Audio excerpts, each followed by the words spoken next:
Best.Podcast.Ever is sponsored by the Gertzberg Law Firm, a full-service, award-winning business law firm in Cleveland and Chagrin Falls that appreciates what matters most to businesses: practical advice and cost-effective results. We understand your business because our team has the unique perspective of having real-world business experience themselves. Learn more at gertzberglaw.com. While you're there, be sure to check out Cover My Six, a proprietary legal audit that will identify, target, and minimize your business's exposure to lawsuits and government investigations. Go to covermysix.com to learn how you can prevent a lawsuit before it starts. Enjoy the show. Ladies and gentlemen, you're about to listen to the best podcast ever recorded.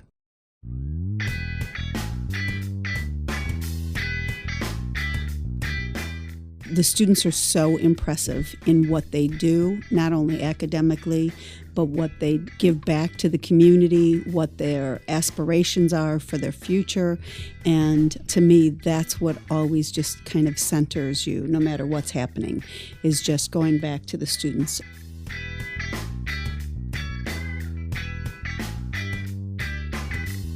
Hi, Molly Gebler. Hi, Alex Gertzberg. How's it going? Fantastic. How goes it with you? It's great. Yeah? Yeah. Did you have a good day today? Yeah. Are you sure? Yeah. That was unconvincing. Well, my HR director is sitting two people to the left of me, so I don't want to bitch about work today. No, it was great. We're all Holly Hall in the town hall, and so that kind of disrupts our daily. Right. So we had 48 trees we had to take downstairs and set them up. So. Who's your HR director? Dr. Bob Hunt. Dr. Robert Hunt, ladies and gentlemen. This is a big deal today. Because it is a big deal. I think, is it, Bob, true or false? 2 weeks ago, you were just Bob Hunt. That is very true. And today you are Dr. Robert Hunt. Yay. That's fantastic. Congratulations. Thank you very much. Yeah. Thank you. How would you like us to address you today? Dr. Sir, Bob or Sir Doctor? Bob, Robert, it's all good. Still good with Bob. Just I'm Bob, so like good, just Dave Joyce, like just Dave, there you just go. Bob. There you go, working on my campaign. Yeah. And we are also so privileged, Molly, so honored, so grateful to have the one and only Nancy Santilli right here. Thank There you. she is. Thank you. Right here. My Yeah. She's in goodness. squeezies. I could squeeze her. That's how close she is. That's right pretty now. close. Yep. Yeah. The brain power in this room right now, Molly. Well, I mean, minus us. Once you and I, right, after we we leave, suck it right from others. We're like a new inquiry on a credit score, right? As soon as we apply for a credit card, it goes down. Yeah. Nancy, Bob, Dr. Bob, thank you. Welcome. All three of you. Thank you. For being here. Glad to be here. The first three-time. The first three-fer? Time. Yeah, the three-fer. This is the first three-fer. Yeah. Congratulations, Bob, Nancy. You guys are our first three-fer. Thank you for coming back. It's nice to be here. We have a plethora of hard-hitting questions to fire off at you guys. But before we do, Molly, you have news that you'd like to share with us. News. I just wanted to share that I went to Jarvis Landry's birthday party last night. I don't know who that is. He plays for the Cleveland Browns. Still don't know. And I think he got 2 touchdowns last night. He's not the one that just got suspended for like helmet bashing the quarterback, did he? No, that's Myles Garrett. But Okay. No, but it was at the Marble Room. Flow Vodka was the nice. sponsor, and Larry Nance Jr. was there, and our quarterback Baker Mayfield. Baker Mayfield was there. I was amongst the elite last night. How did you get invited to this fella's birthday party? Because I'm me. I know, but can you be more specific? I just was pretty specific, wasn't I? Because Flow Vodka's amazing. And they called and asked if I could be their guest. And I said absolutely. And it was at the Marble Room, which I've never been to, which is very amazing. I mean, just the decor is unbelievable. But Jacques, who is a guest on our podcast, is a marketing genius. So everything, like the glass had Flow Vodka, the terminal tower had Flow Vodka's logo, and Jarvis Landry's logo on it. Yeah, he's amazing. Huh. What were the highlights of his birthday party? Well, it definitely he waltzed in with about an entourage, about 40 people. Mm-hmm. And maybe not 40, but it was a lot of people. And then he went off to a private room, and then you never saw him again. Interesting. Yeah. But Larry Nance Jr. sat amongst the common folk like us. Okay. But yeah, the food was amazing. Everybody got little poker chips with the logos on it, and that was your drink ticket, which is very fun and clever. Did you tell Larry Nance Jr. that you stalk his buddy? K-Love on a regular basis? I think K-Love stalks me, but you know. I thought you were going to say, K-Love already knows I stalk him. Right. Well, no, he's well aware of how much he loves me. Well, that sounds like a lovely time. It was a very fun time. Very fun evening. Thank you, Flo Vodka. Shout out to Jacques and Diego. Fun time. Lovely. Yeah. Anything good? I went to the Cavs game. Did you? We won, yeah. That was fun. I saw Aladdin at Chagrin Falls School. That was amazing. Yeah? Yeah. Aladdin Jr. Yes, Aladdin you know why, Jr. Do you guys all know why it's Aladdin Jr. and Lion King Jr. and all those juniors? I'm assuming because they cut it. No, it's not as long as. No, it's a very legal and contractual license. Reason. Yeah. Do you guys know? I did not know that. I thought it was just age appropriate. No, it is a Disney licensing rule that has something to do with by making it something lesser sounding than the Aladdin that's on Broadway or on, a touring company or something. That is how they distinguish, basically. But I have to disagree with that because if the high school did Aladdin, it would not be called Aladdin Jr. Are you sure? I'm positive. Did the high school do an Aladdin? The high school's not done Aladdin. But it's done Lion King. No, Pat Haynes did Lion King Jr. I'm gonna follow up on that. Yeah, I think my understanding is that the big cheeses at Disney got together and said, if we distinguish the high school productions from the Broadway productions with a comma junior there, then it affects the value of the script. But it was shortened. I mean, the Aladdin was definitely shortened. So I wonder. We'll ask our Rob Sam. But the other thing that I never really knew until the last year or two was how much the schools still pay Disney for the right to do those plays. It's insane. But that's that's not just Disney. Sure. That's to show anything. Right. You have to buy the rights to it. And you can't have, like, the little theater cannot be doing Annie when there's a distance between licensures. Orange can't be doing it while Chagrin's doing it. It has to be a certain mileage away from, because I know we were supposed to, when I made my debut as a pirate. Pan. Yeah. That's right. In Peter Pan, it was supposed to be Annie, but somebody else was doing Annie. And so we had to take a hi. Oh, look at this. We're fancy nice here. Bottle of. Thanks, Maureen. Something. Maureen Dial, ladies and gentlemen, from the Gertzberg Law Firm. Bringing in a bottle of wine for those that can't see. Hours ago, she was litigating, and now she's bringing in bottles. It's the talent. Yes, the talent. Right. Thank you, Nellie. Thank you. Well, I'm not going to ask any of our educators here or leaders here to comment on the propriety of the appropriateness of charging schools for such astronomical amounts for the right to, this is teaching our kids, our students how to perform. We're expanding their horizons. We're helping them grow. That should be Disney. I mean, again, this is just me. Disney makes enough money. There should be fewer rules on things like that. If the school, if the group maybe wasn't going to charge, I could see it being free. But the school does charge and makes money on it. So they should be able to. And shout out to, if I could, to Chagrin Falls Intermediate School, the new building. We had an event there last week. Just 2 weeks for ago. clarification, we don't charge. Oh, you don't charge for your plays? If not only that, but we invite our. I bought tickets to your Did place. you? Yes, you do charge. Yeah. Maybe it's my concerts and stuff. Yes, we don't right. charge for No, concerts. But we don't- also yes. bring in our senior citizens, and we Yes. let Our them seniors- see our Oh, the plays. fight and- is beginning. Yeah, we go. no. Alrighty. But let me do a shout out to the Intermediate School, Chagrin Falls, the new space. I don't even know my what. goodness. I don't know what we're calling it. The community new space, Intermediate School / What is that, Bob? What's the name? What's the official name? That's a high level of controversy. Yes. Yeah. Anywho, It's not Gebler Hall. Not yet. No. We're waiting for the check Molly, to clear. No. But we had our Elton John event there, and it was phenomenal. Great space. Other than my husband's car smells like beer because of the garbage.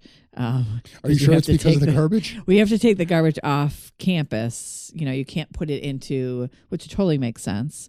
You can't. It's a school, so you can't put it into their dumpster. So John put it all, and there were holes in it, and because you were serving beer there at the Elton John. correct. I see. Correct. It's a new space that we had all our proper permits for that. Yes, but it was a great space, beautiful space, and the Elton John event was a huge success. So, which gives money to both schools for our student scholarships.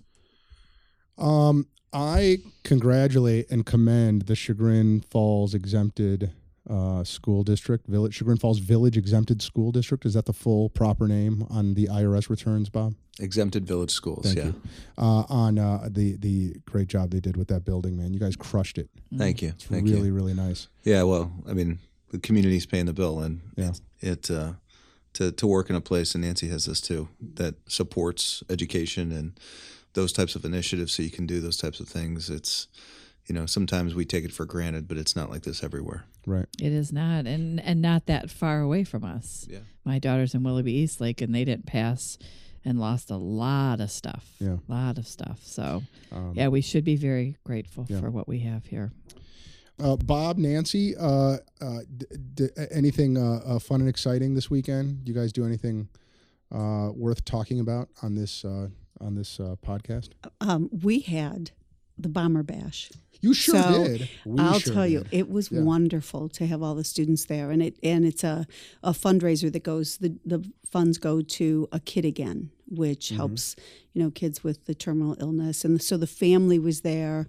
It was just for so those of us who are heartwarming to not see. in the Kenston district. Tell us a little bit about what that is. So Bomber Bash is put on at our high school, and they allow the students to come in, and they stay there all night. And they have to stay on their feet, which is, kind of interesting. So they dance. This group of parents and student leaders organize the whole thing, and they put it's called the lead crew, and these students put on activities all night. So there's games. There was a dunk tank with the principal in it. There was hula dancers from a group that came in and taught the kids how to hula dance, because it was a whole aloha tropical theme. Just really a nice night for the kids. It's safe. It's a lot of fun. I don't know how everybody stays up all night, because I can't do it anymore, but kudos to our high school administration. I think they get sponsorships. Okay. So the students get sponsorships, and then, parents help with food and serve food throughout the night. And it really is, it's almost a mini version of an after prom, if you will. Okay. And but the money goes towards a great cause and helping others. So really Very proud of the cool. students and the staff for putting that on. Yeah, there were a lot of Facebook posts this weekend. I was wondering what it was. They were line dancing. They were doing aerobics of some kind. High school? Is this all high school? High school, gym. high school, and so they bring in different groups that throughout the night. So it's just the activities just keep going. Keep them awake. Yeah, it's wonderful. And by the way, A Kid Again is an amazing organization. So what they do is they take, I think it's terminally ill kids, and create experiences for them, but with a group of them, I think. So they'll have like a group day at Cedar Point, or take them on trips, and it's all volunteer based, and it's not about giving them stuff. It's about creating experiences for them that they've always wanted to. Tribe games and meeting. And allowing time with them, with their families, or for the families to have some, time.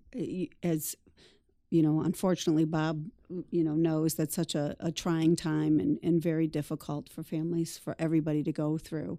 And so this also supports the families as they're going through this, with just some time and some of those things that, on a day-to-day basis we take for granted. But it's just a very worthwhile cause. So. And some of the families were at this They event? were. They were. Fun. So it was great to have them there. They came for the night, and because they too, their child was in remission, and they felt like it's just great to also give back and to, be part of all of it and support the students. So it was great.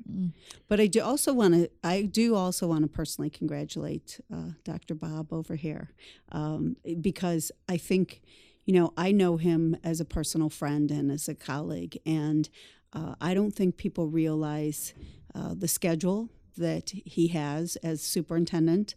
Then on top of that, he has his own beautiful family and his children.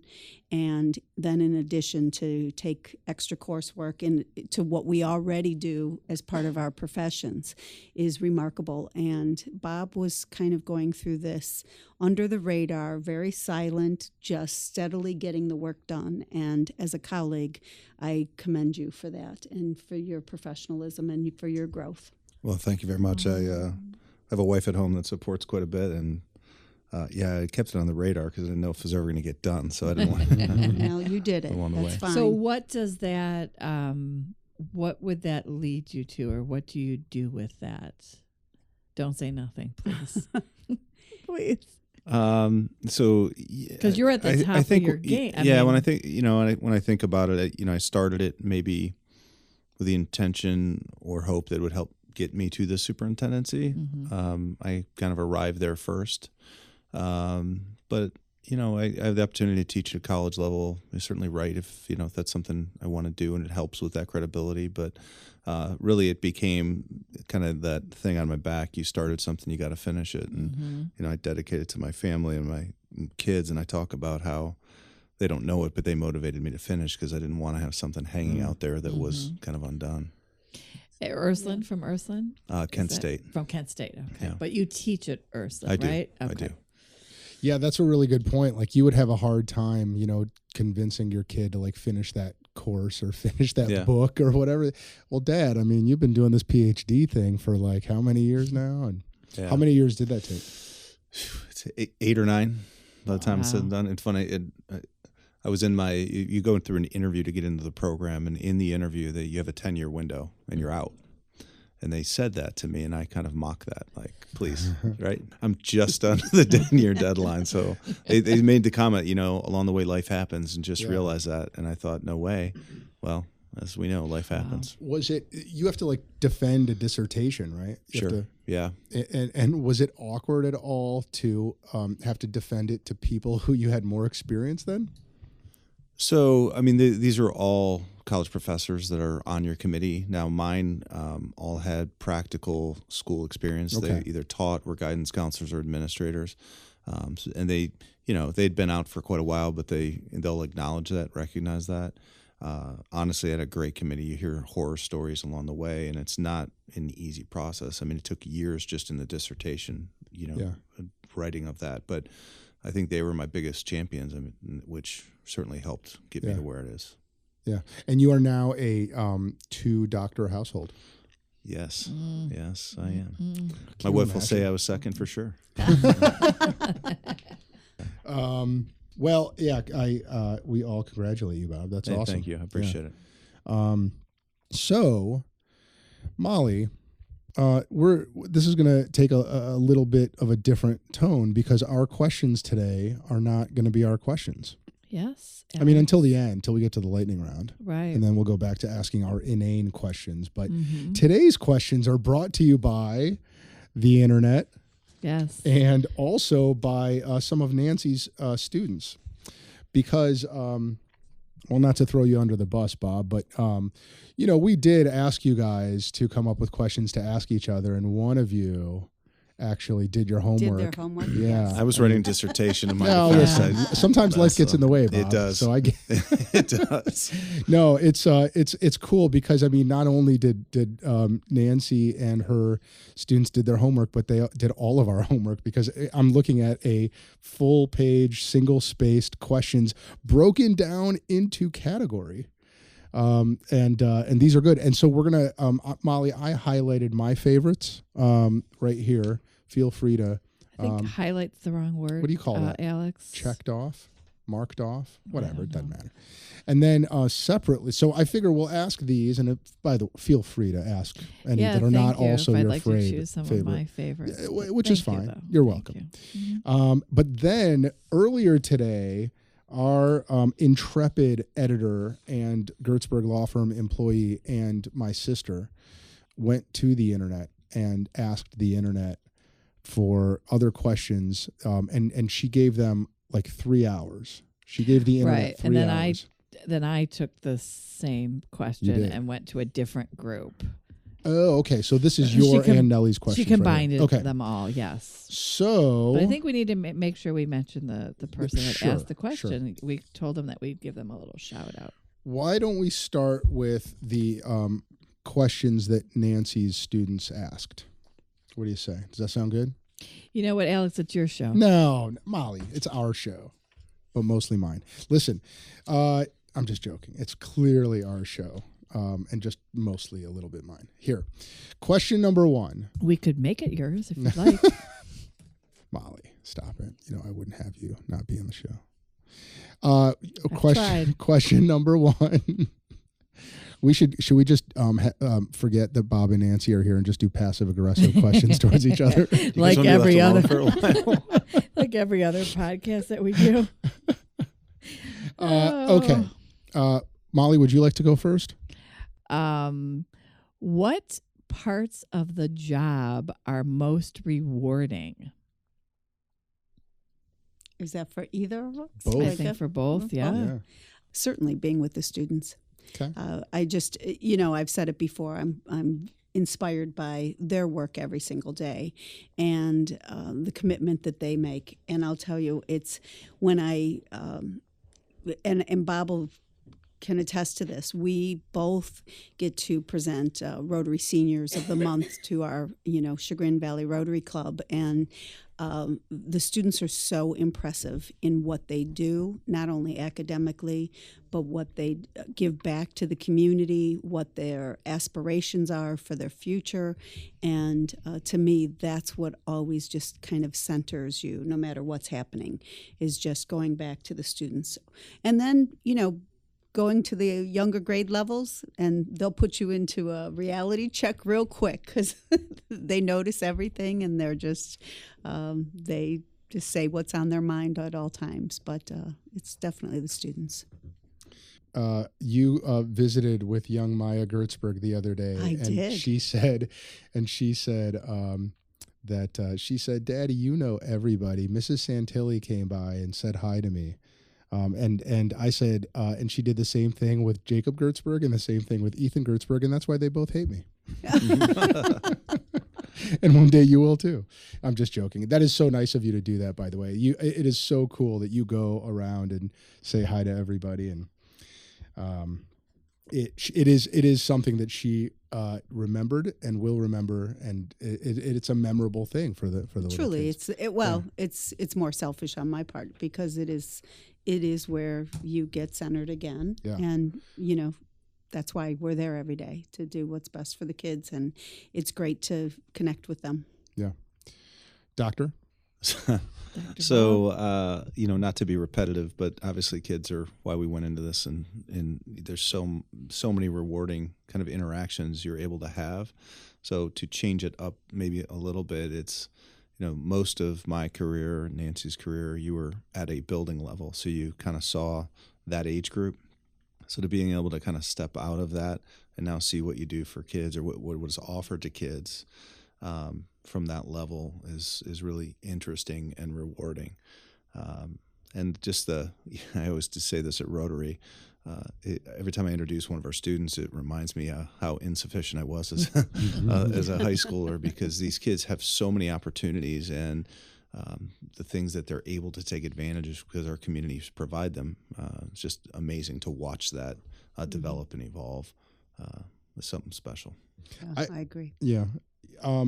To put just a slightly finer point on it, if it were me, I wonder if one of the most rewarding things about the serving the kids aspect to the job is watching the impact that you have on them, the decisions that you make materialize, manifest, right? Watching a kid get the benefit of maybe it's the organizational structure or the textbooks that you just had ordered or whatever. I mean, but just seeing the impact that you have on them, right? I mean, I would think that's really why you got into this business, right?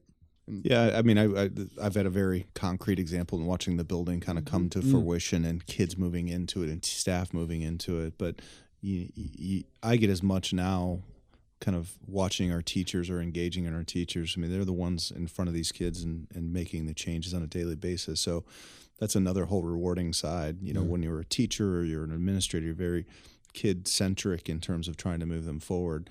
And now we continue to be that way, but you get to see the same for staff. And we both have just amazing staff, people that go above and beyond. So very rewarding, I guess, to be able to help put resources or put them in a position to do what they do. I mean, unfortunately, we don't maybe actuate it at the classroom level anymore, but the people that we do, we're able to provide resources and encourage and motivate, and hopefully that way it's making an impact on young people. Absolutely. I think, people don't realize the time that your staff puts in terms of just the work that they do. So, teachers have their classrooms, and so they're in the class and they're teaching. But beyond that, they're doing a tremendous amount of professional development that we may put in place.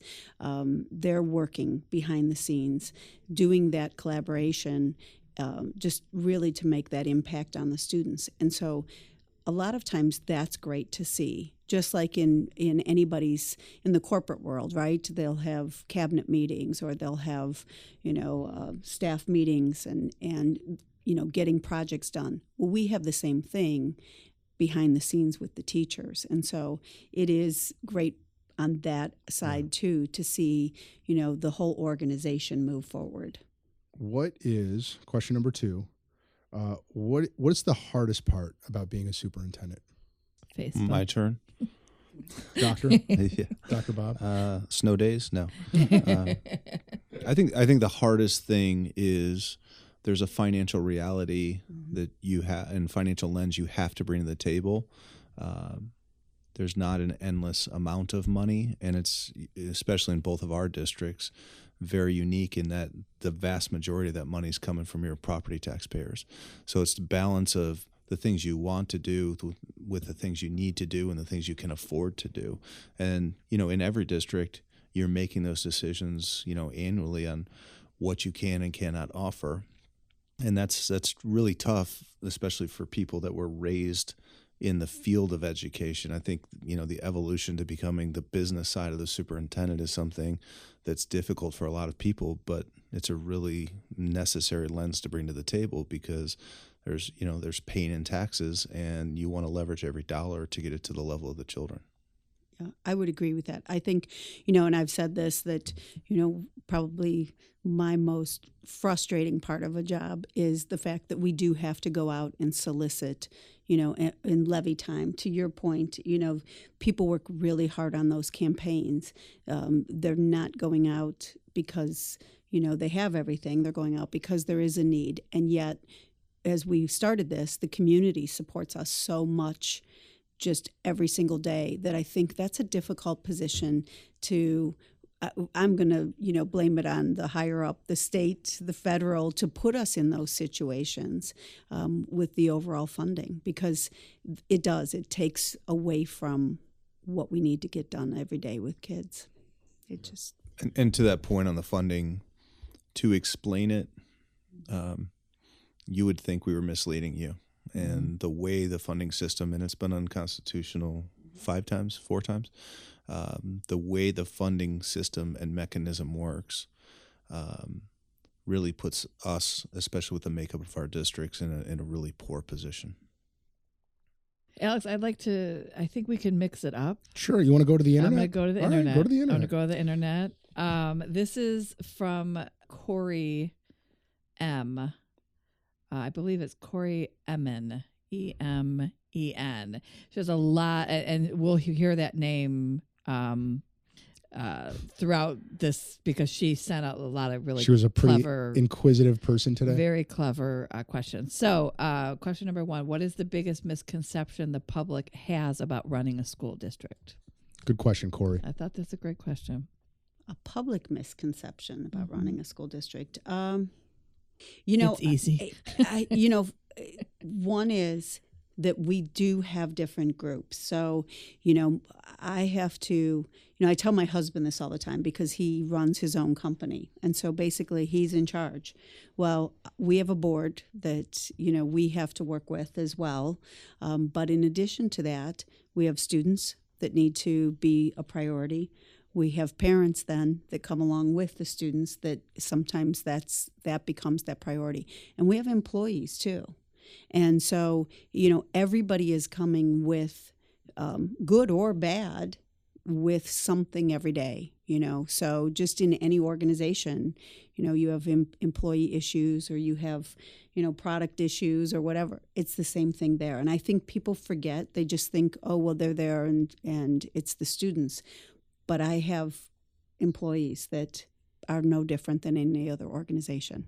And I think that you nailed one of them. I don't think that, and I know I didn't, but now I do only because Bob's been on my board at the chamber for a while, so I've been able to talk about it. I don't think I realized how much the board plays. I think some community members may just think that the buck stops at the superintendent and all choices and all decisions are their fault or they get to make the choices, and that is not the case at all. I mean, the board is very influential. Well, and we're also governed we're governed by the Ohio Department of Ed, and right. and that's not necessarily a bad thing. I don't mean to imply that. No. But we kind of have a lot of bosses, if you will. Right. Nor with the board. I'm not saying the board is a bad thing. I'm just saying I don't think everyone realizes how much they are, involved.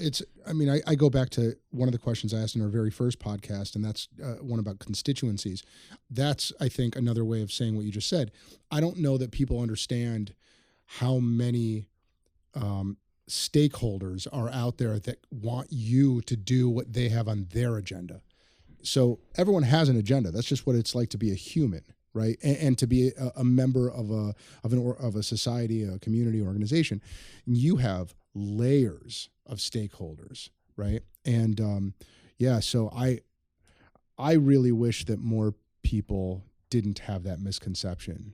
I wish that more people understood that there's only one Nancy and there's only one Bob, but they are constantly being talked to and requested from by people at different levels of their constituencies who have their own agendas that are not consistent with other agendas out there. And they don't have the final say in some things. Right. Dr. Bob? I would say, everything you've talked about is very accurate. I think another misconception is kind of the amount that is on the plate of everyone in our organizations from, teachers on up. There's been so much that has changed in the last 10 years, and some of it we did to ourselves and it was needed. But there's a lot on the plate of educators now, and some of it's bureaucracy, some of it's accountability, some of it's this, constituents and what is the target, and trying to understand that for your community and bring all of that together. But the pace of it, and Molly, you have seen some of it, the pace of what we have to do to try to keep up with things. I think there's, and this isn't in Chagrin and Kenston, I think kind of at a national level, there's this perception of undermining of even teachers and, what they do and how they go about it. And they're working really, really hard to get the results that we're getting now, and to, grapple with what's being pushed down from the state, which always isn't what's best for kids, and knowing they're going to be held accountable to it, while knowing what's best for kids and wanting to provide that for kids. That's a really, really internal struggle for people at all levels of the organization when you went into this to help kind of mold lives. Yeah, it's just a balancing act of all of it, to just figure out what's going to surface and where you need to, put your time and attention at that moment.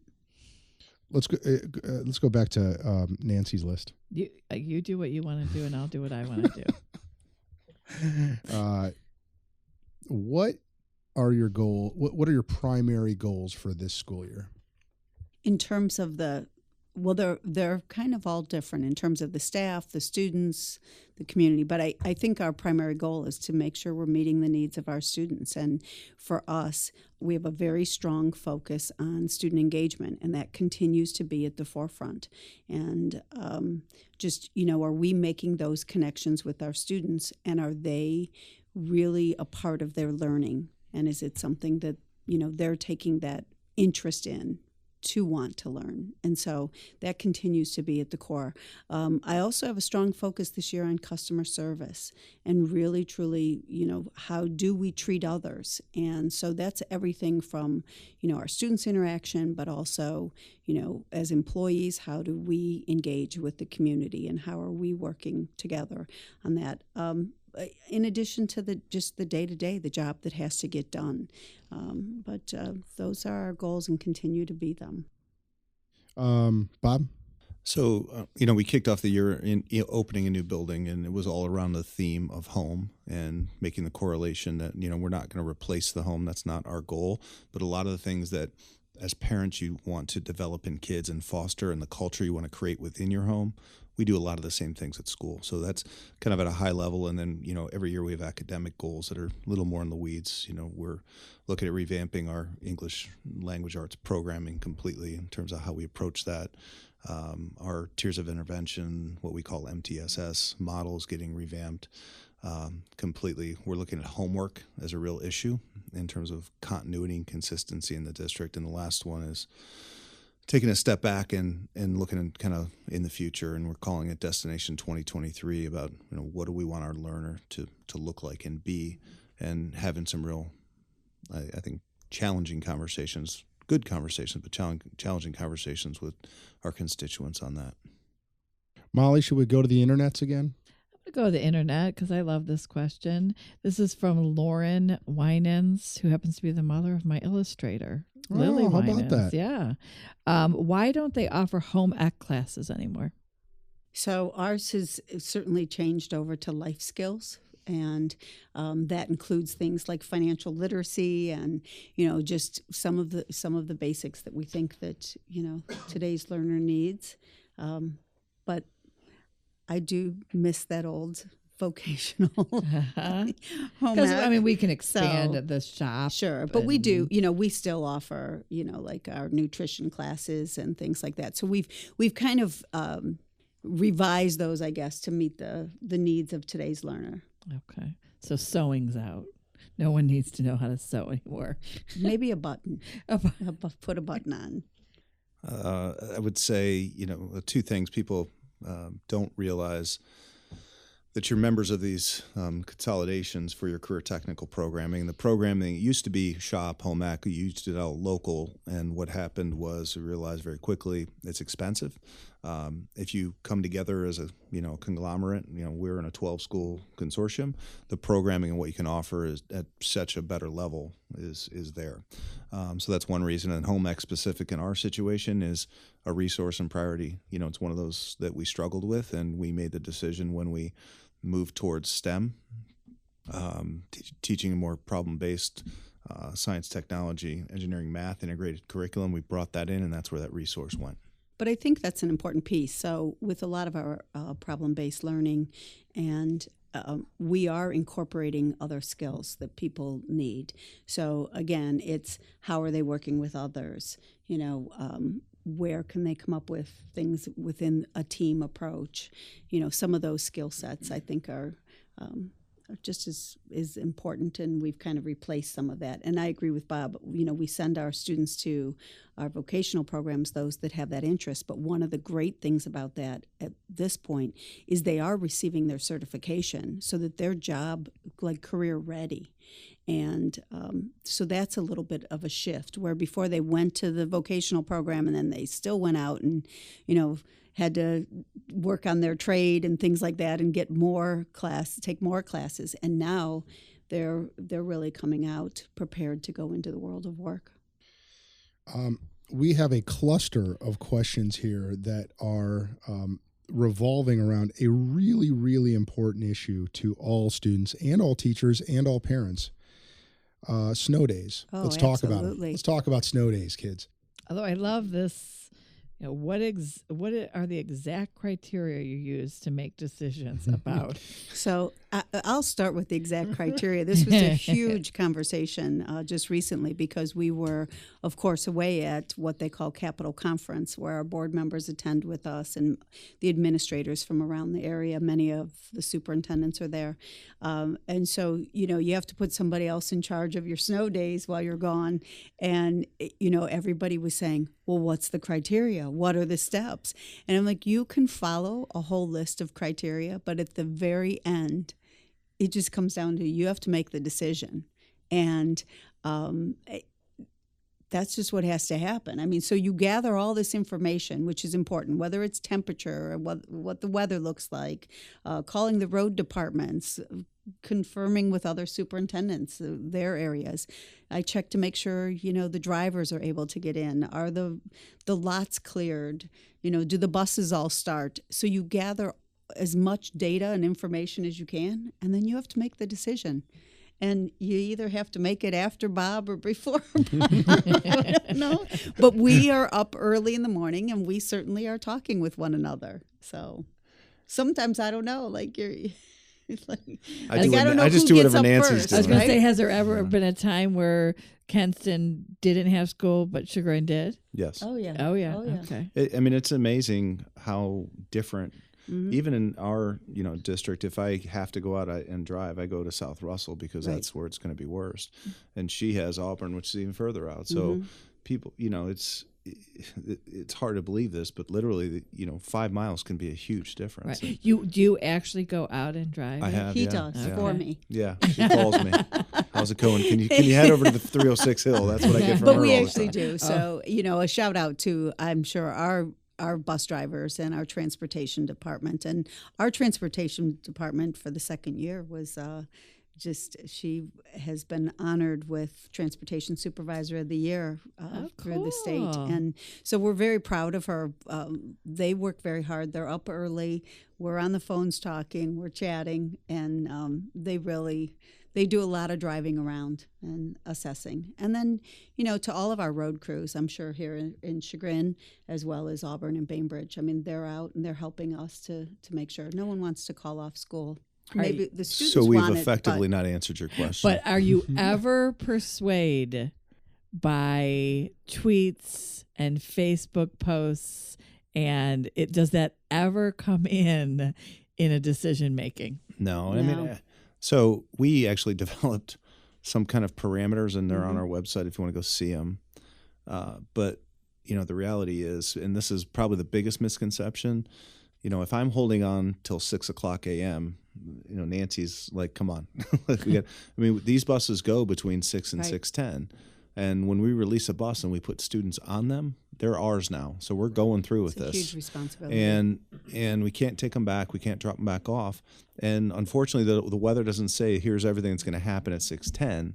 And there have been days, I have a great story where I actually got stuck on a hill coming in when I didn't call a snow day, which if it was like it was when I was coming to work, I would have. The reality is you don't have that luxury. And you can't, especially around here, make a decision on the forecast because it can change, on a dime. So the misconception is that there is some bright line test that if you get, 17 inches inside of 24 hours, that's an automatic snow day. Because that is, I think, what once you plug in different numbers, I think most people think that, there's the tripwire has been tripped because we got this much snow in this period of time. I think most parents think that it's something like that. Yeah.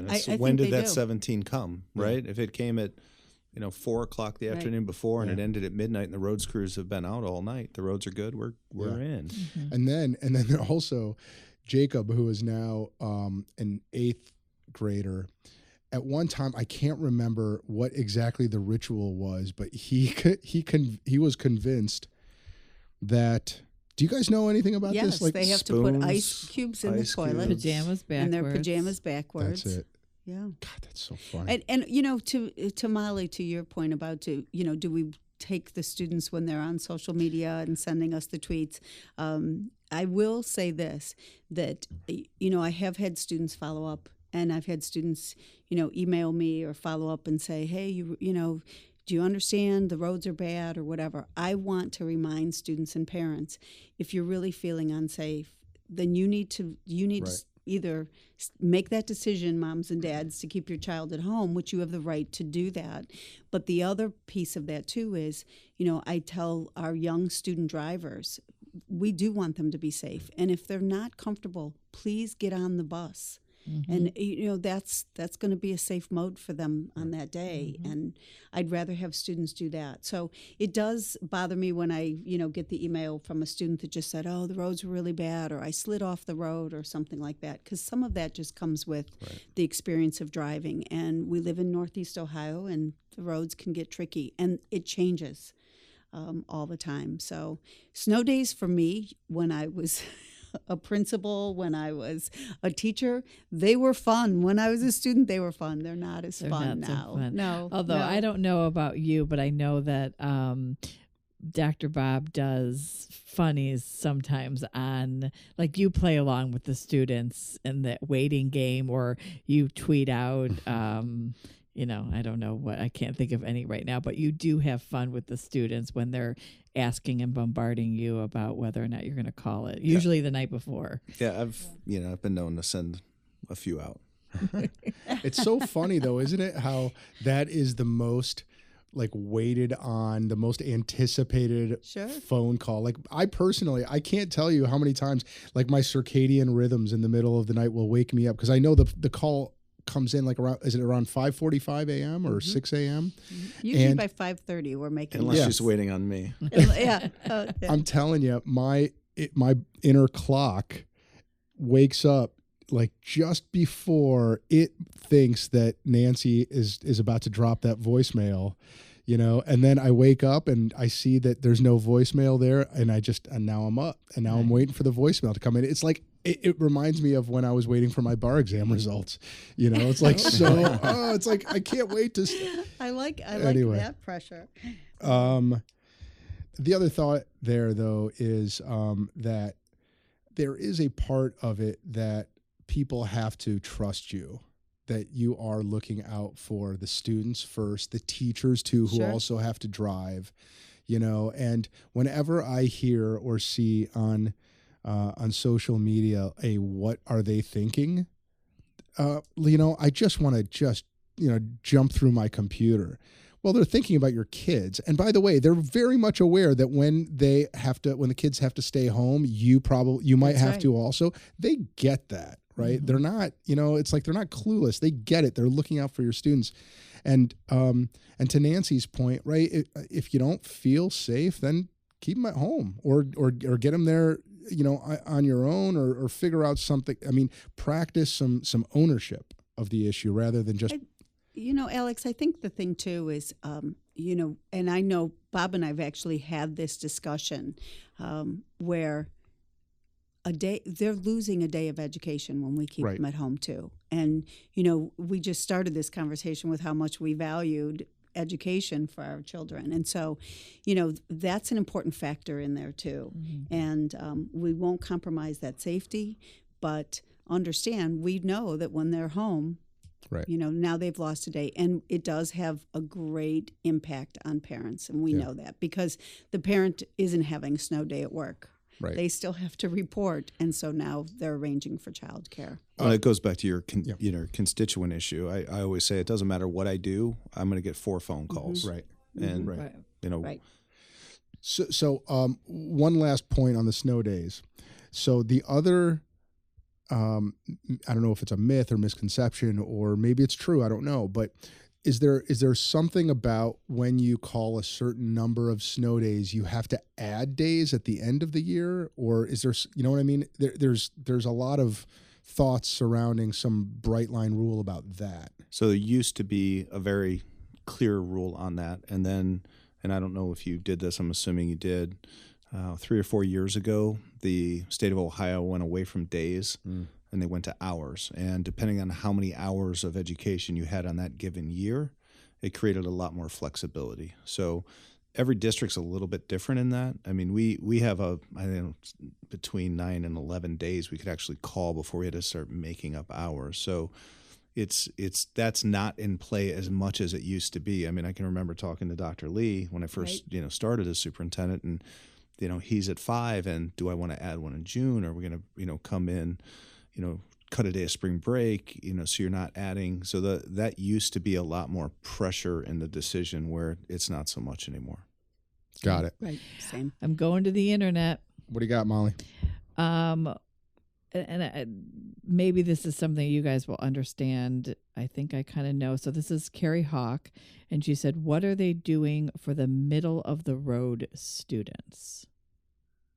Which I get. I mean, there's people, the ones that are kind of lacking get special attention, and then the ones that are brilliant get something special. So I don't know what you could do. Do you know what? I think there may have been more of a discrepancy in the past where we were looking at, okay, how do we reach our highest achieving, and then what do we do for students that may need a little bit of extra help? And that middle of the road student got caught just kind of sailing through Right. on their own.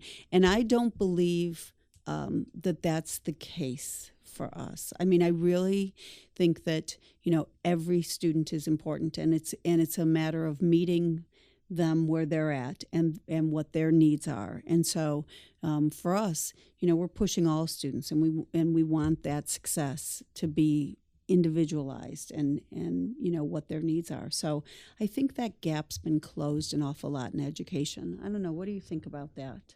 So I think this one's specific to us. I will tell you, in 18 years of administration, if that's the number now, that middle child stigma has been there all the time.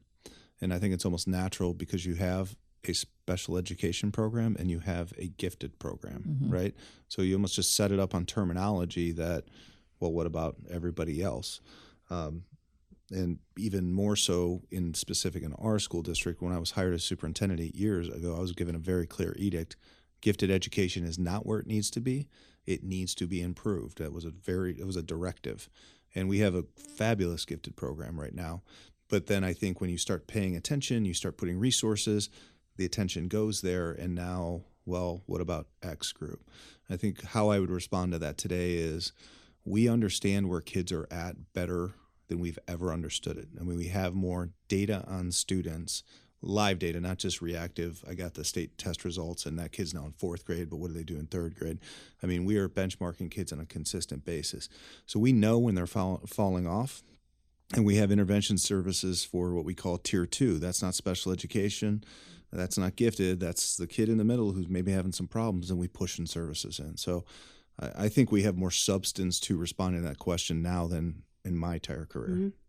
And to expand a little bit on that question, this is my own question. What do you guys do to handle that student that can do better, but they're just not giving their 100%? And that could be in the gifted program. That could be in any program. But because face to face, you're like, ugh, I know you're better than this. Find a way to connect and build those relationships. We know that students perform better when there is that engagement piece, when there is a connection, that somebody is helping, somebody's caring, somebody's just, looking at that. And I think our teachers do a really good job of just not having kids get lost in the shuffle or the middle. But you know who's amazing at that is Pat Brockway at the middle school, at Kenston Middle School. And I've watched her do it, and she's amazing. And it definitely takes I think, like a way to look past what they're exhibiting, what they're showing, and asking why like 2-3 times. Because there's things going on at home. Or she's maybe. Is she a teacher? She's the middle school principal, but she does have a strength with, building relationships and just really, focused in on, and it's the middle school. And we know that middle school child, that's all social, emotional, and lots of needs based, and she's just really tapped into that. So.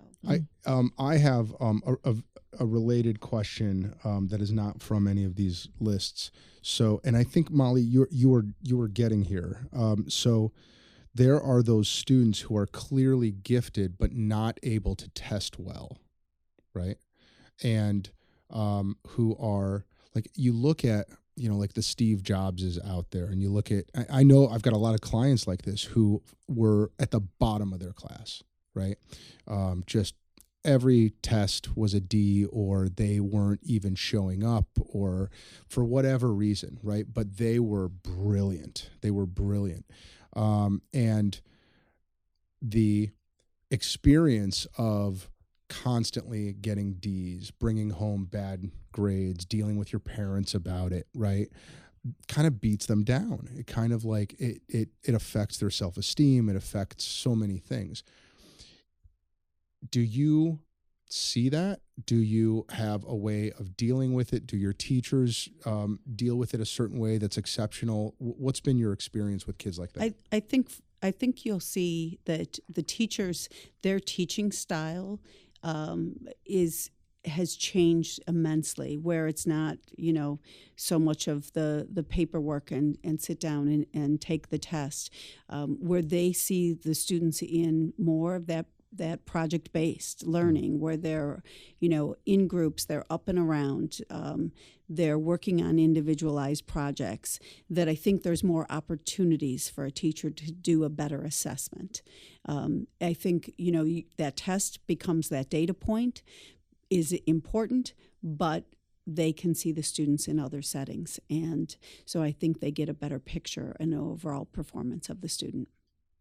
Good. Yeah. I mean, those are the kids that I always, you've seen them, you see the genius in them, and then you see the frustration that they have when they're not making the grades, And we're starting to engage in more of these conversations. The one size model, factory model doesn't work for everyone. Mm-hmm. We've known that forever, right? Right. And we're starting to try to talk about ways to create flexibility in how you get your curriculum, especially in secondary. Before I came here, we had a committee that's looking at all of this. Like, how do we leverage these really intelligent, amazing kids who, when you sit them in, a seat for 50 minutes, 6 periods in a row, just go crazy. They can't, they just can't handle it. Doesn't mean they can't handle the content. Doesn't mean they don't want to do it. It's just the environment in which they're placed in isn't meeting their needs. Right. And we're not there for sure. But I think being open to creating flexibility in the school day, flexibility in how you obtain your content, there lies a solution into the problem.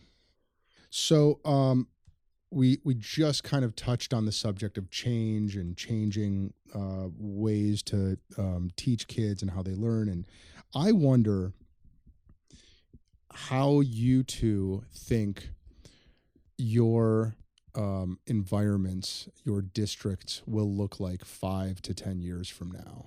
I wonder if you had a crystal ball right now, what you think it would show in the way you're not just your, well, and I'll let you answer this question any way you want, but between the way your districts are changing and evolving, the way school systems across the country are changing or evolving, technology, whatever. But how would you, if you had a crystal ball, imagine it would show things to look like 5 to 10 years from now?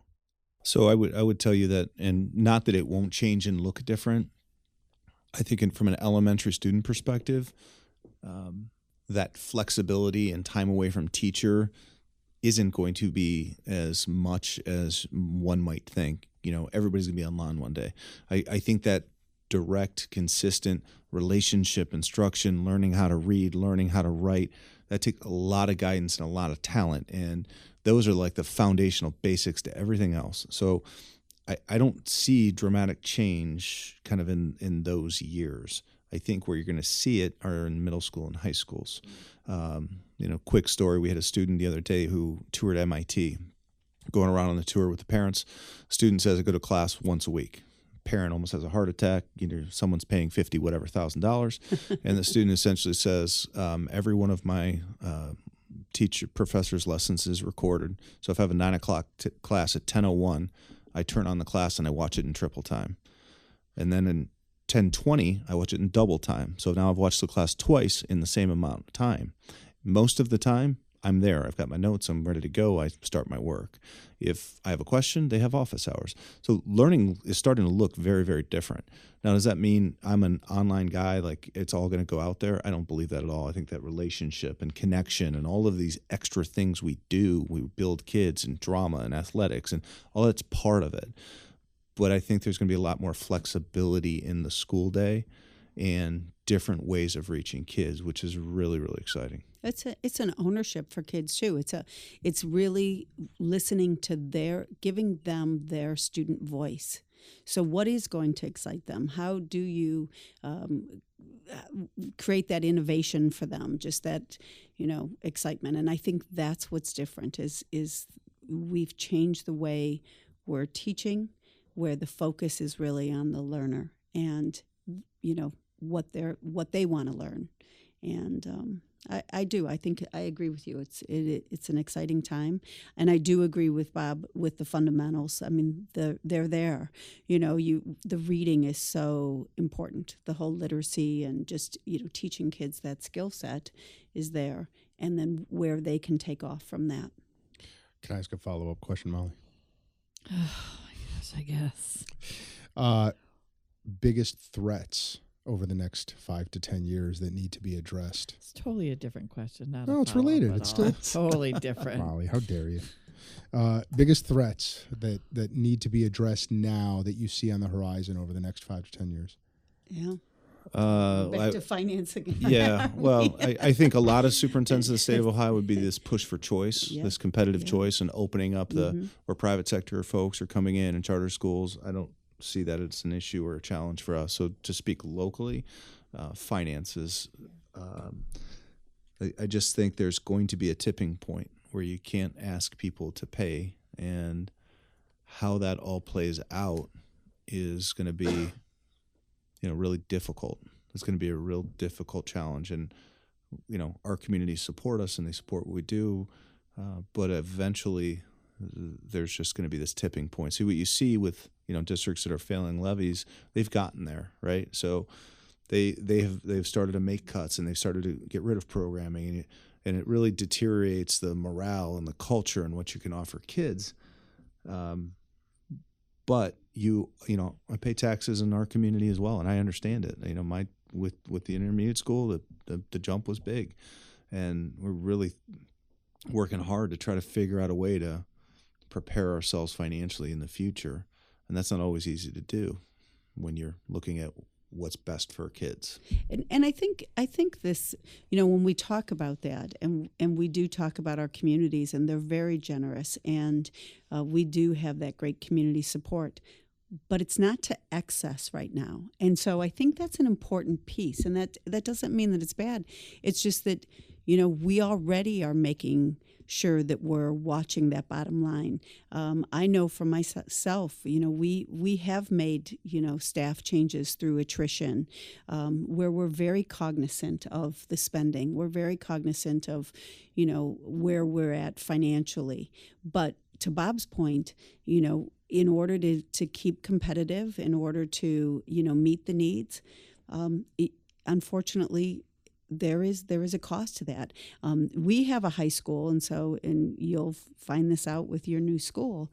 People will say to me, "Oh, well, you just built that new school or whatever." Well, it's 12 years old. I mean, we keep it in beautiful condition. It's pride that we take in that building. It's pride that our students have for the school. But it's 12 years old, and so repairs need to happen, and you just have to keep up. So I think I just want to clarify, it's not to excess anywhere. If that makes sense. I mean, there's some schools that have far greater in terms of what they're putting in, and I think our power is in the support of the community, but it's also in us being very mindful of the fact that people are giving us their tax dollars. Mm-hmm. I struggle with the fact that you guys have to struggle with it's like anything else. It's the, economics is the allocation of scarce resources, right? So you guys live in an environment of scarce resources like everybody else, but it frustrates me as a parent to know that that honestly shouldn't ever really be something you struggle with. You should really have one thing that you think about, and that's educating our kids. Having to fight with parents like that, having to answer their questions, having to deal with their short-term memory, all that's doing is just taking the energy and the time and the focus away from educating the kids. It would seem like that should be the one thing that everybody agrees on, no matter what your politics, but we all still go into those narratives, those stories, and it's just unfortunate you guys have to deal with that. Well, I mean, I guess would disagree to some extent, right? Where these people are giving us their hard-earned money, and we have to be held accountable to that to some extent. I mean, some of it certainly is difficult and challenging, frustrating along the way, but I think that it's an important conversation to understand what is it you as a community want from your school, because not every community wants the same thing. I mean, the premise of school started with a basic foundational information. I mean, right. We have STEM, we have Innovation Lab, we have 24 AP classes or 26 AP classes. I mean, we're well beyond a basic education, and the reason we are is that's what our community wants, and we have to continue that conversation. And deserves. Sure. I mean, I think that's an important piece, and I've talked to students about that too. We are fortunate that we have a community that not only supports, but they recognize what we value for a great education for our students. And, I hire new teachers, and I actually say to them, we live in a really demanding community, but they deserve to be because they support our schools. And it's tough. And everybody's at different places in their lives, and, whether their kids have already gone through or whether they're, starting off with their little ones. And so that's a tough balancing act again. It's such a I wish we just didn't have to worry about it at all and could just go, look, this is what our community wants and values. Molly, right there is why they're superintendents and we're not, right? That is such a great perspective and very down to earth, and you guys obviously have more patience for that kind of stuff than I would. So I'm glad you're doing what you're doing. You're very understanding of the perspectives out there. Molly? Yes, Alex. What do you do for fun?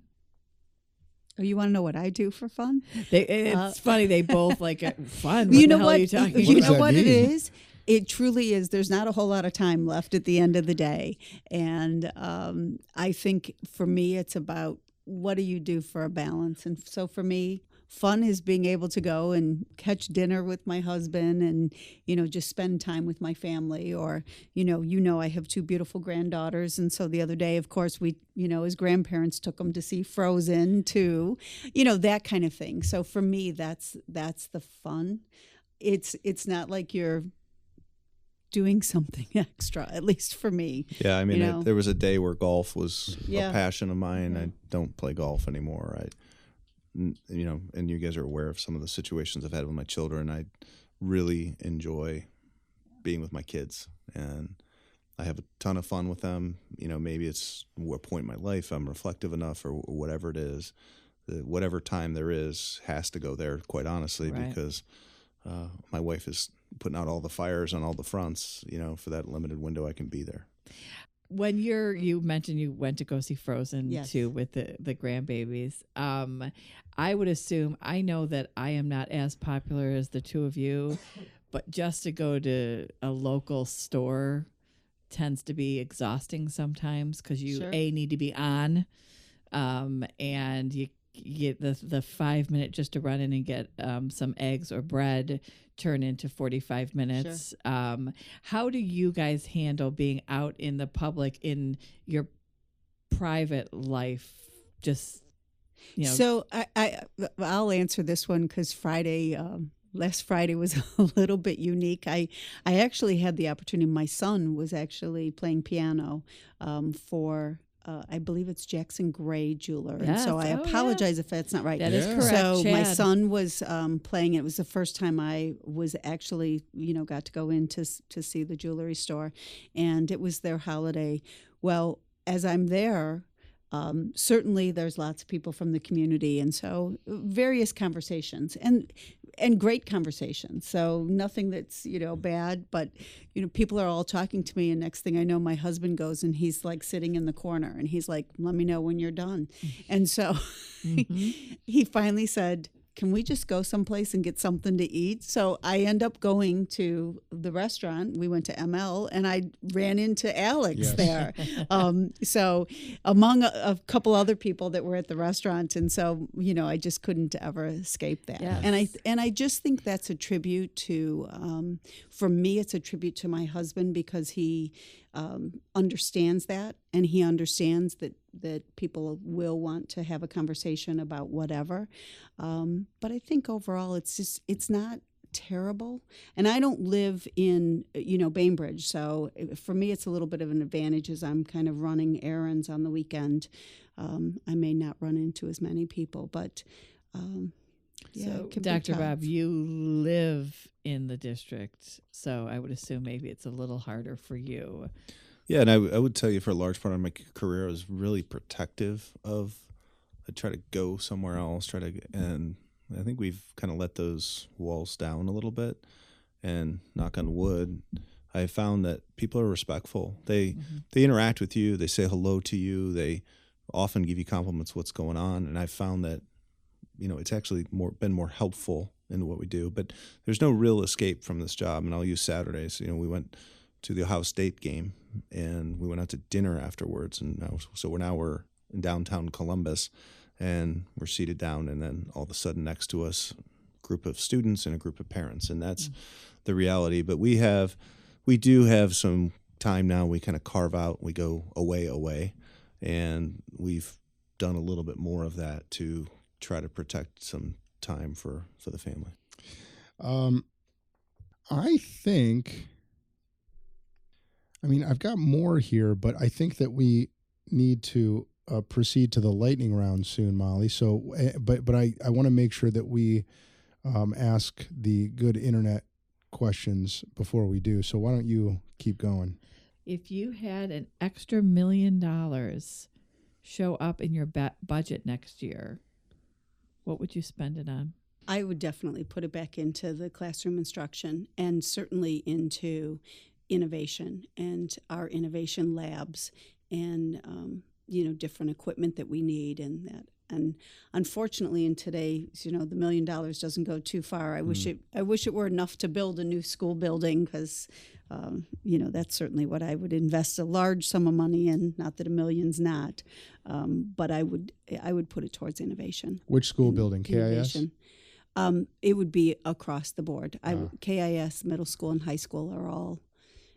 They could use those some buildings updating. for the innovation labs. Mm-hmm. Bob, would you use it to bring Bosco sticks back? Don't open that can of worms. You can't so get Bosco probably a sticks at balance of GFS. trying to offset the next levy a little bit, and this idea of innovation is Not to interrupt you, but that's the answer that I Yeah. think our treasurer would have liked me to Right. give. But I'm still going for innovation. Yeah, and I think that immediately what came to my mind, maybe a little bit different. We've got some maker spaces that have been privately funded, that are nice spaces. We don't have extra funds around for innovation, so I've been toying with this, concept of how do you how do you have employees feel comfortable taking risks? And it's almost like starting a program where you compensate for innovation, or you allow people, you plug them out. Google, 20% of your time as a Google employee, you're supposed to go be innovative and find something you love and do. I'd love to do something like that with our employees, so they had time to think about where we should be going and what we could be doing. Time is such a crunch with the model that we're in. So when you say like an innovation lab, are you talking about like? No, I'm not. We fortunately have labs. I'm more like, if I have a full-time teacher, maybe I'm gonna supplement and hire people to cover 20% of teachers' times that want to be innovators, and we're going to allow them to have something of choice and really work on thinking differently about school and how they would implement that. And I think we have tremendous staff with great ideas. It's the time and the energy it takes to try to change things that we lack. What do you think, Molly? The next We Solve Problems fundraiser right there? Raise $1 million. I thought it was going to be like a competition, and the Gertzberg was coming out with a check here any second now and said, "Here's the winner." We've got something brewing. All right, we got something brewing. That's all I'm going to say. Okay. So I think with the lightning round, we've added some since them. I think we should stick with those and shouldn't redo. But here, before we do that, let's take a short break. Because just in case folks haven't found the pause button on their phones, they might need to, go to the potty or something. So let's take a short break. We'll be right back, folks.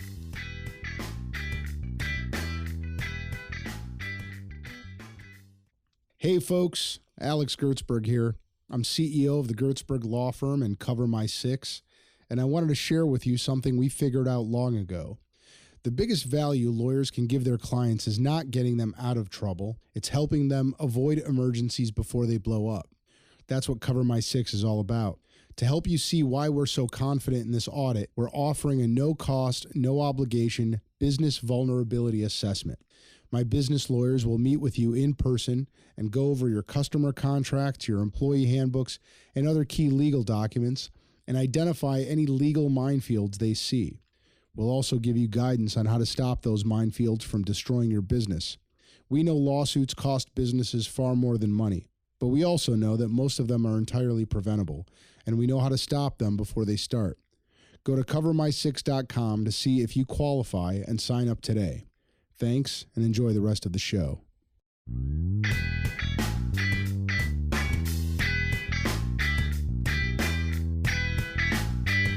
And we're back. Molly? Yes.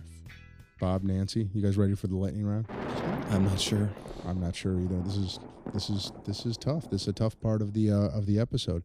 Molly, go ahead. I wanna, when you were taking your pee-pee break, I wanted to make mention that both Dr. Bob and Miss Nancy said that you and I need to go to mediation. There's a lot of pent up, like, I sense that. We do break up a lot. I mean, we have broken up several times. I think they might be right, Molly. Maybe we should have a mediation right in a podcast. Wouldn't that be cool? That'd be great. Yeah. We'll let it all come out. Oh, okay. So we'll start with Dr. Bob this time. How does this work? Are there any rules? You just answer it. Mine are easy. Don't think about it. Yeah. Don't think about it. What are you binging? What am I binging? Yes. Honestly, I'm not watching anything on TV right now with Okay. my dissertation wrapping up last week. True. So That's true. I binge the Browns every Sunday, and that's about all I got. Binging Excellent. sleep. Yeah. Excellent. Miss Yeah, Nancy? I'm not binging anything on TV. Only thing I've been binging on is Swedish fish candy. Nice. And I Oh, shouldn't be. very nice. Don't tell I my love trainer that. I love Solid. that. Molly, what are you binging right now? I'm just still finishing up Scandal, and I'm trying to get it finished. I'm almost done because I want to move into my Hallmarks, of course. Your Hallmarks. My Christmas Hallmark. Yeah, I'm right there with Yes. you, Molly. Yeah, Christmas That's all it's Hallmarks. about. That's it. That's a perfect evening. Absolutely. I can't wait. I have like maybe 5 more episodes of Scandal, and then I'm moving on to I have a T-shirt that I wear, and my Hallmark T-shirt. That's Okay. Actually, it's Nothing better. It's not, right? Nope, a so maybe some fireplace. Popcorn and The tree is decorated, Yes. and yes, the amen. fireplace is going, and you just want to watch Hallmark. That's it with a little blankie. Alex Browns, you can come over for the Browns. This is I'll going on. I'll see you on Sunday. Thank you. Okay, so now that this is actually a good segue into my next question. Guilty pleasure. Swedish fish again. I would say since Halloween, my kids, little pumpkin there, it does have some Hershey bars that have disappeared. Okay, nuts or no nuts? Almonds? The almonds didn't make it past the second night. Those are the best. I'm impressed that there's still any candy left in there because, it would be gone in my house. Well, our problem at the chamber is that we collect, which people may not know this, but we collect for the USO at the chamber office. And during Halloween time, they collect the candy for the USO. And there was one, we get bombarded with candy. And there was one point where the USO was like, no more. We can't have any more. And so then we at the chamber office were stuck with some of the candy. So that's been a problem at the office. But I think I think my other questions have been asked already. So I'm going to move on. Sometime in the last year, you have become stranded on a desert island. Dear. Shipwrecked for a minimum of 3 months, but possibly for the rest of your natural born life. You may bring with you one single author's entire bibliography. Who's the author? Wow. Oh, that's easy. Probably Grisham. Ooh, good call. That's kind of like my guilty. I got on a plane and you won't even see me for the week because I'll just be that guy with his hat on, like wandering around the pool with a book in front of his face. I'll keep you busy. He's got a lot of them. Yeah, that's what I figured. It was a good. I'm waiting for someone to say Gabler. I would just look forward to 3 months on the desert. No books. By yourself. Yeah, by myself, no books, nothing. That's a tough one. I'm going to go back to, I'm sticking with the Hallmark theme and just going to go back to like mindless Danielle Steele. Nice. And just, All right. Some good smut. Yeah, I love it. That's it. My mother has read every single Danielle Steele book that she's, and there's like hundreds. They're all the same. Are they all the same? They're kind of the hallmarks are. They're kind of all the same, but I knew it, nonetheless, is she still writing stuff? Mm-hmm. There's hundreds, I think right? she writes one a month. Oh my goodness. Oh my gosh. I don't know. Crazy. Oh. Sometime in the last year, same shipwreck, same desert island, same indefinite period of time. Could be 3 months, could be the rest of your life. You don't know. You may bring with you any single musician's or band's entire discography. Who's the musician or band? So again, I'm going with somebody who has a lot of music. Yes. So this is going to sound terrible. It's going to come back to haunt me. I will go with Billy Joel. Yep. Ooh. Yeah, is that your choice, Molly? That was yours, wasn't it? Who was yours? I thought Journey you said. or Ellen. Oh, you said Neil Diamond. Neil Diamond, Barry Manilow. I don't want those. Mine would be Billy Joel, or I'd go back Lionel Richie. Oh, stop it! Yeah. That's a best podcast ever first right there, Molly. And I love it. Wow. Yeah. I just heard. Because he's Commodores too. Yeah, and yeah. He's got a lot. That's a great choice, Nancy. I like it. Sure That's is. a historic answer right there. I thought we've heard them all. No one has ever said Lionel. And there's a reason. It was. Shut your mouth. Dancing on the ceiling. I don't know. It was our podcast guest Eugene Shelton that guided Lionel Richie from the Commodores to his. He worked for Motown.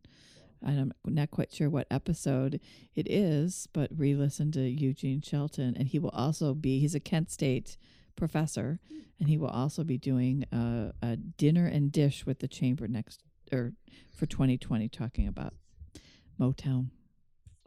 Side note. Bob, Nancy, what is the habit or routine that you are currently doing on a regular basis that has given you the most mileage? I have been exercising. Really? Good. I wish it was a little more routine, but I'm working with a wonderful trainer from Nathaniel Decker, who's just been fabulous. And he knows with me just baby steps. So don't push so hard that I just am like, okay, right. I'm done. So if I see him 1 day a week, that's great. If it turns out 3 or 4, even better. But I keep saying to him, slow and steady wins the race. And so it's just an overall wellness. There's no other motive other than I want to be healthy and I want to be able to have that movement and get up off the floor when I'm reading to kids and, my grandkids and be able to keep up with them. So that's probably the most beneficial. It's not my favorite. So apologies to Nathaniel, not my favorite, but certainly probably the most beneficial. Is it do you go to a gym and do this? A little bit of both. So I do not like to sweat. I don't like to. Well, you're doing a great job for that. Yeah, really. So we go to a gym or when the weather is nice outside. And so he knows, just take me outside. I have been on sidewalks, parking lots, whatever. It doesn't matter, just so long as it's nice and cool and I can get a good workout in. He's doing a great job, Nancy. Yeah. You look fantastic. Well, you're very sweet. I don't know about that, but overall health. And I you need to have it, and it's just important. Doctor? I hate to sound boring, but it's kind of the same answer. I did this 42-day challenge at Ripped Fitness up here in Bainbridge. Oh, yeah. So I actually work out with one of Nancy's board members every morning at 5:15 a.m. I know. Yeah. So I think I know people in that same class, and they the way they've described it is you just go and get abused for like an hour and a half. Yeah. Now it's like 45 minutes. It's great, and I hate getting up, but I found if I don't do it first thing in the morning, it just doesn't happen. Like, I just won't do it. So it's been the perfect time frame, and the people have been great. And he's a great guy, the owner. Justin? Yeah, great guy up there, military. Yep. You guys know Christy George, Neighbors Magazine? Mm-hmm. Bob probably does too. The Christy is, if you could interview any person who ever lived, who would it be? I have 2.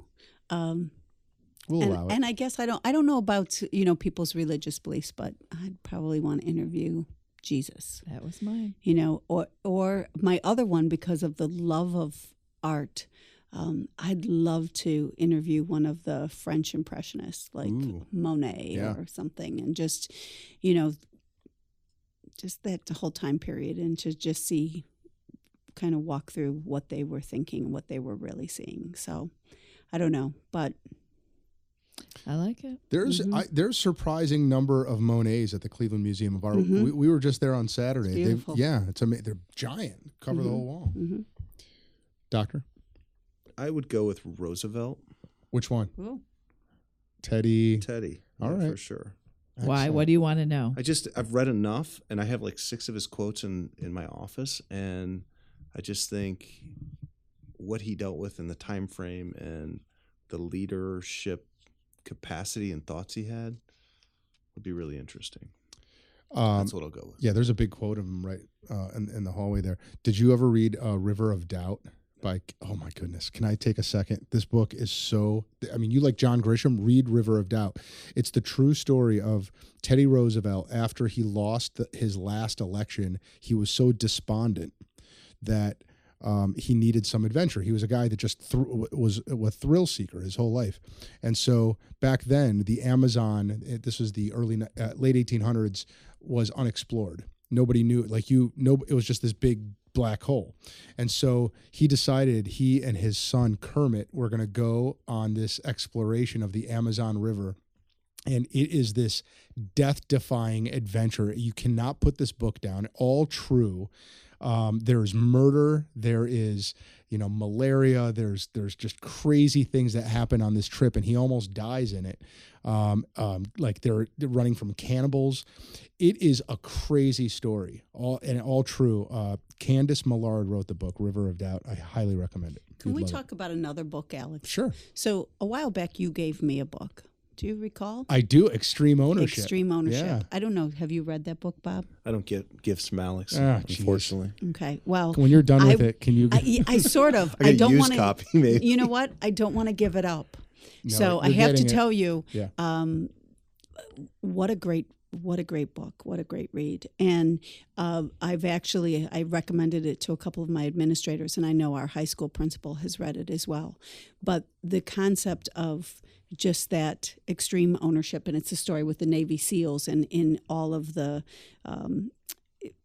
exercises, how, they ultimately have to be in charge. And it's more than just the leader being in charge, but then how do you build that capacity out for the people around you to take that ownership? And it was fabulous, and I so appreciate it. And I know that several of the administrators at Kenston have read it too. That's so good. Thank you. The reason I got it, Nancy, you embody that already. Like, I don't think you needed it as a lesson. Both of you guys, I mean, you have jobs that neither Molly, I think I could speak for Molly, would ever want, right? Or take or accept, no matter how much you paid me. It is, I mean, you talk about owning those stresses and pressures and responsibilities. I mean, could you imagine, Molly, the responsibilities that these two carry around with them every single day? You just don't think about it. Because if you think about it, I mean, it's daunting. Just the children alone. Yeah, it's daunting. I can't wrap my head around it. Which is, I mean,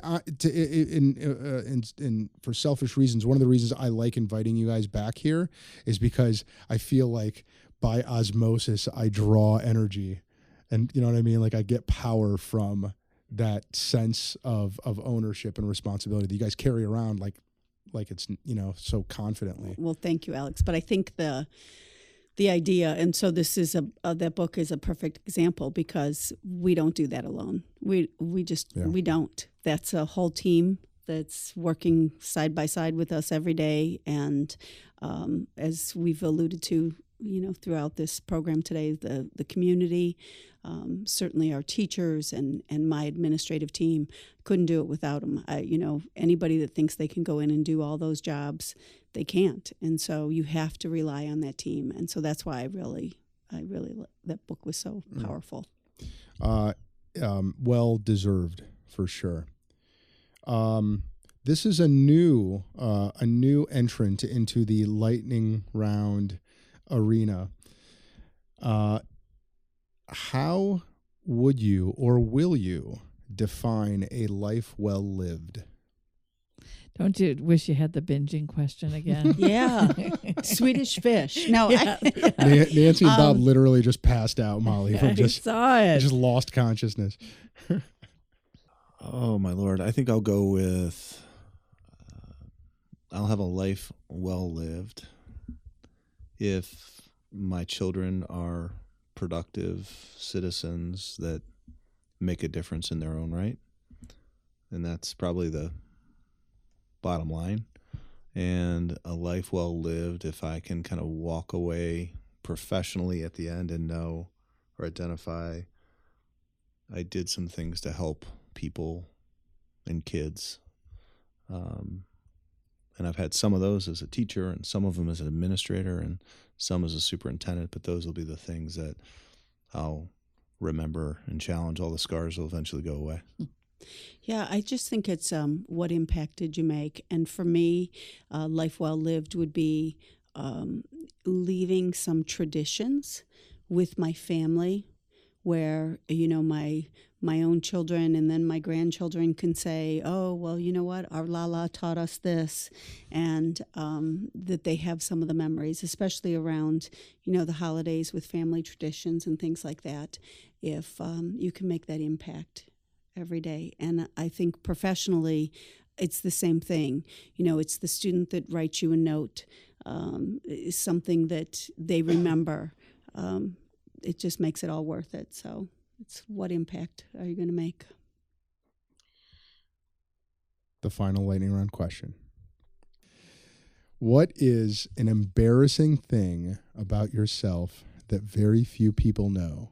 And since you're educators, you'll appreciate this. For extra credit, for bonus points that no one else knows.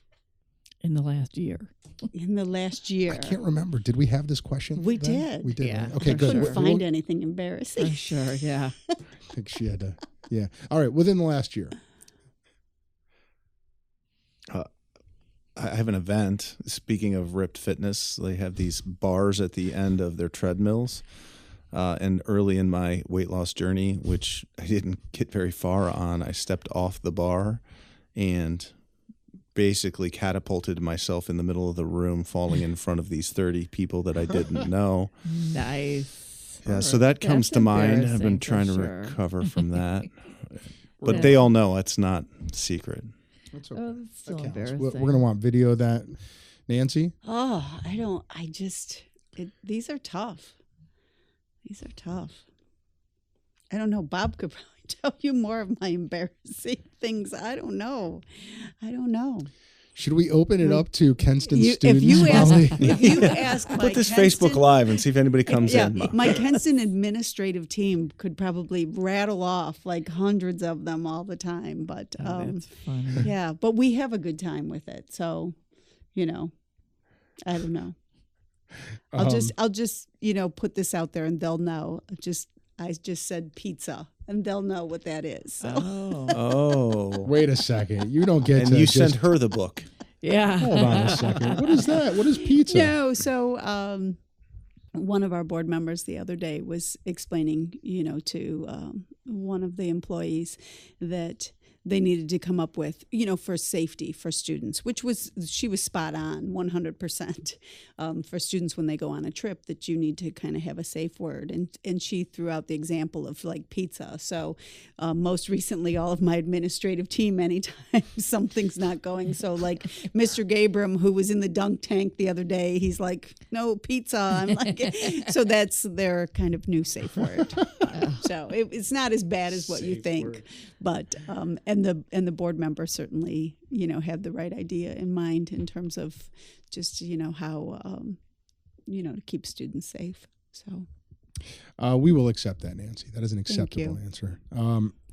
Molly, I don't know about you, but I'm going to go ahead and declare this episode of Best.Podcast.Ever formally and officially a success. What do you think? I agree. Agree? I agree. Yeah, that was awesome.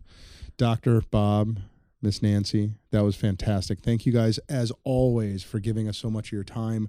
Like I said, I love it when you guys come in. I feel empowered, right, and confident. I mean, 3 kids through Kenston, and I just, you guys do a great job. 2 kids through Chagrin for me. You got 2 kids through Chagrin, yeah. And I mean, not only that, but I mean, let's not forget, you guys really are creating our future. I mean, in a very real way. I mean, Molly and we're not going anywhere. We're going to be in Chagrin for a while, and we will be. If God wants that. We will be right. If we can stick around, we're going to stick around, and we will be employing, surrounded by, serving the very students that you guys are raising for us, and I mean that in a very real way. And did you know that I used to work for the Chagrin Falls school system? I think so. Yeah. Yeah. I was a teacher's aide. You were? In Miss Mayer's class at Gurney. How about that? Yeah. Yeah. And a substitute, like not teacher, but aide, a substitute aide. Huh. Yeah. Interesting. Yeah. Well, so thank you for everything that you guys do. Yes, you guys do an amazing job.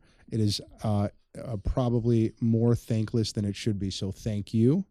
Keep doing it. And Molly, anything we want to get out there to the universe before we sign off for the day? I'm launching my 4th children's book tomorrow. You sure are. Yes. Congratulations on that. Congratulations. Thank you. Yeah. Thank you.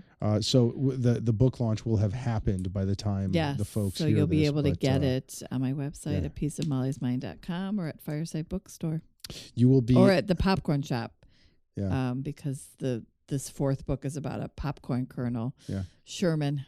And you know what, Molly? I would actually like to have those books so that I can read them to our Kenston students. Thank you. Because I do Miss take time Nancy. out to read to the students in their classrooms. I love that.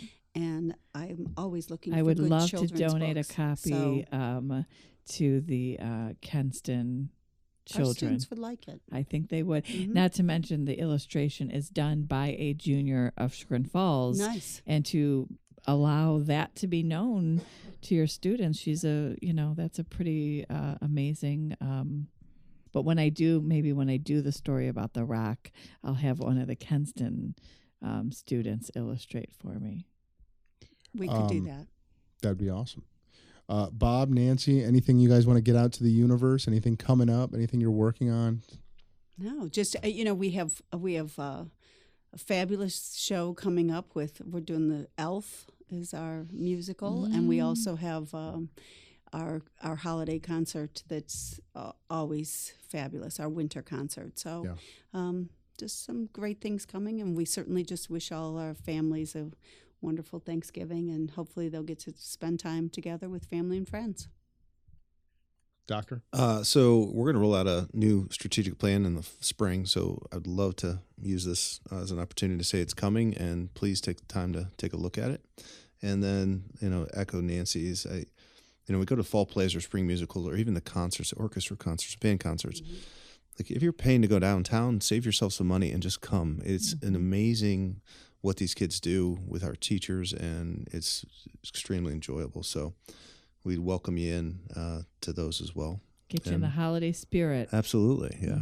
And just happy holidays. Yeah. I mean, mine are very lawyer specific, so I'll be brief, but we are launching. So, lawyers have a bar association, right? We're all members of the Cleveland Metropolitan Bar Association, and we are launching a new committee called Legal Innovator. And that has become our little baby. And we, as in the Gertzberg law firm? Yeah. Oh. Yeah. Members of this firm are spearheading this new section about basically bringing our lawyers in Cleveland into the forefront, like cutting edge practices, business models, technologies, all into the future. And along those lines, so that's happening probably right now by the time folks are hearing this. So if you're a lawyer in Cleveland, participate in that. And then the related news with that is that we are doing this all-day seminar, and it's called the 10 Times Law Firm, and it's all about how to grow and scale and be 10 times better. So 99% of the people who are listening to this will find this boring and irrelevant, but there's a few parents out there. I know it. I know there's a few of you who are listening to this that are members of the bar, and I want to see you on December 20th at the Bar Association offices. Some of you need your CLE hours by the end of the year, so you want to be there and participate in our committee. But above all, we're honored that the Bar Association entrusted us and allowed us to pursue this project, because it's just a privilege and it's an honor, and it's big. I mean, it's impactful and it's important. On that note, I've got one more thing to say, ma'am. If I could. Please. Thank you. I did want to give a shout out to Chagrin. They opened up the new coffee, the Tiger Perks. Oh, yeah. How cool is that? And I want to compliment them on their innovative thought on doing something like this, because then that inspired my daughter, who is a special ed teacher at Willoughby Eastlake, to go out and write a grant and get funding. So she now has started a coffee shop in her school with her students, which are special needs. She's an intervention specialist, and got all the funding and paid for it. And every Monday they go around with a little cart and they take orders. And so it's just that ripple effect that you and I talk about a lot. One person does it, and you look at the success in your own school, but you need to know how much it's impacting other people to do the same. Well, and I'll say this, and then I'll shut up, and then we'll go home. But it's so easy to get negative, to get distracted, and to feel down about like politics, the news, you need look no further than Kenston and Chagrin Falls schools to see such inspiration. You know, I mean, I feel genuinely positive and good when I hear and see and witness all of the amazing things you guys are doing there. So again, Bob, Nancy, thank you for being who you are and for doing such an amazing job. You guys crush it. Please keep doing it, and keep coming back so we can fire inane questions at you for an hour and a half. Well, thank you. I certainly appreciate the opportunity, for sure. Yeah, for sure. Thanks, folks. We will see you next time. See ya. We hope you enjoyed this episode, and we thank you for listening. And remember to check out the Gertzberg Law Firm. Whether you are starting, running, growing, or transitioning a business, or if you need to create or update your wills, trust, or estate plan, our team will give you an incredible level of personalized attention and a passionate commitment to meet your objectives. We are veteran-owned, and our award-winning lawyers have the highest ranking from Super Lawyers and Avo. We have also recently received the coveted Weatherhead 100 Upstarts Award for a second year in a row, and we are among the first Ohio business law firms to offer our clients a non-billable alternative on every single matter we handle for them, and opt out of the billable hour. What we are most proud of, though, are the many things our clients rely on us for. We successfully defend them in court, but we also help them avoid the courtroom with our Cover My Six service. We protect their assets through good estate and succession planning, and we assist our clients in many non-legal business services like recruiting and business development. We want our clients to feel confident in their choices and to help them resolve any issues or potential problems quickly and efficiently so they can get back to what they love, running their businesses. More than just litigators, we are trusted advisors, problem solvers, and growers of businesses. Let us help you and your company. Call us or find us online to learn more. Thanks again for listening. We'll see you next time.